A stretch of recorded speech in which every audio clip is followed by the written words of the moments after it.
Okay, hi everyone. This is a 2015 Camry XLE Hybrid. Now, one of my other videos, yes, this is a steering knock issue. Seems about 80,000 miles, they all get this problem.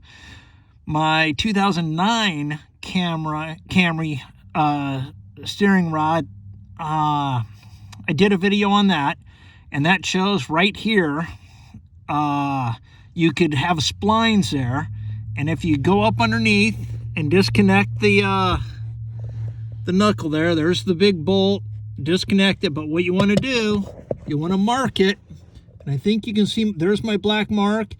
And there's just a little mark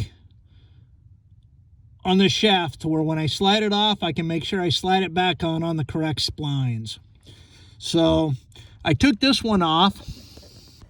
The problem is, let's get back down on the picture for it, is right there, there's no splines, even when you pull it apart.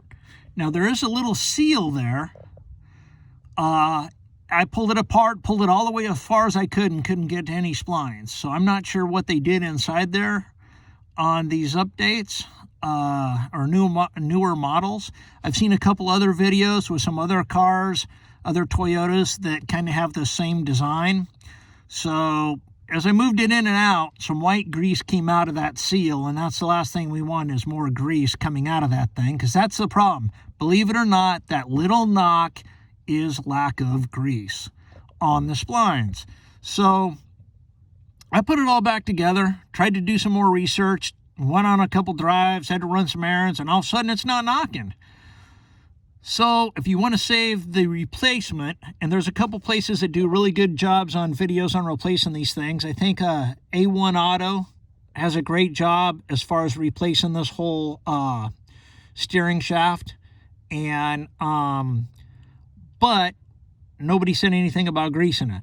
And I just found pulling it out, moving it in and out a couple times, putting it back together, and the noise has now gone away. So hopefully that saves you. I think the steering shaft on a lot of these are like $100.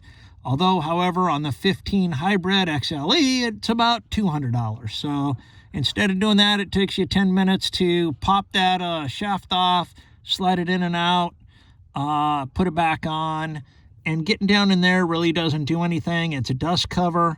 There's nothing else down there except for it goes on down to the rest of your steering. So you don't got to mess with that. Just take the top one off, extend that out a little bit, a couple times. There'll be a little bit of grease come out of that seal right there, and you'll be good to go. So hopefully that helps you, and good luck.